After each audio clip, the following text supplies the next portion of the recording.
as a result of our air operation. नमस्ते, आपके साथ मैं अभिषेक पांडे।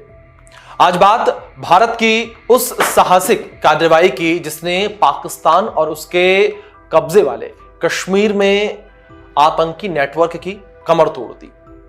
जी हां, हम बात कर रहे हैं भारतीय सेना के ऑपरेशन सिंदूर की, जिसने लश्कर तैयबा और जैश मोहम्मद जैसे आतंकी संगठनों को करारा जवाब दिया है। चलिए इस ऑपरेशन की पूरी कहानी जानते हैं।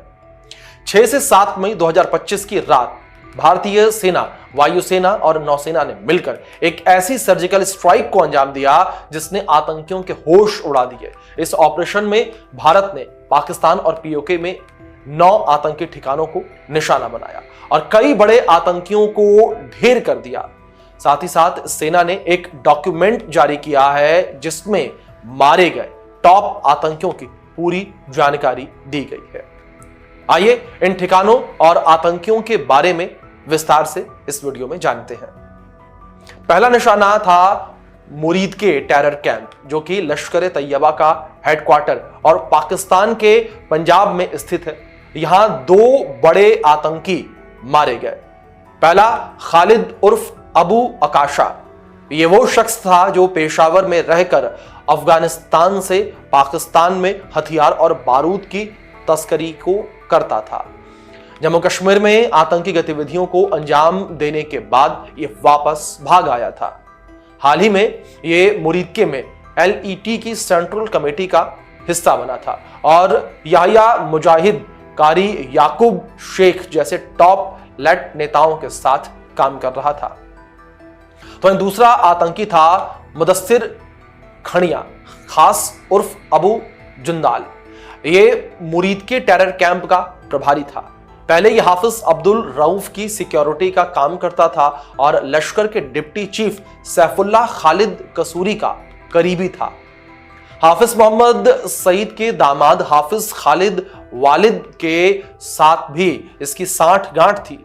इन दोनों आतंकियों का खात्मा LET के लिए बड़ा झटका माना जा रहा है। चलिए अब दूसरे ठिकाने के बारे में बात करते हैं, और जो कि भारतीय सेना के निशाने पर था। दूसरा ठिकाना था पीओके में सैयदना बिलाल टेरर कैंप, जो कि जैश मोहम्मद का गढ़ है। यहां पर मारा गया आतंकी था मोहम्मद हसन खान। यह जैश के ऑपरेशनल कमांडर मुफ्ती असगर खान कश्मीरी का बेटा था। हसन खान अपने पिता के साथ इस कैंप से ऑपरेशन चलाता था।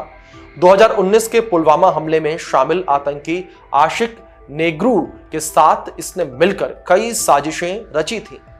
ये शूरा बैठकों के लिए इस्लामाबाद भी जाया करता था और शकरगढ़ में जैश के संचालकों के साथ कोऑर्डिनेट करता था।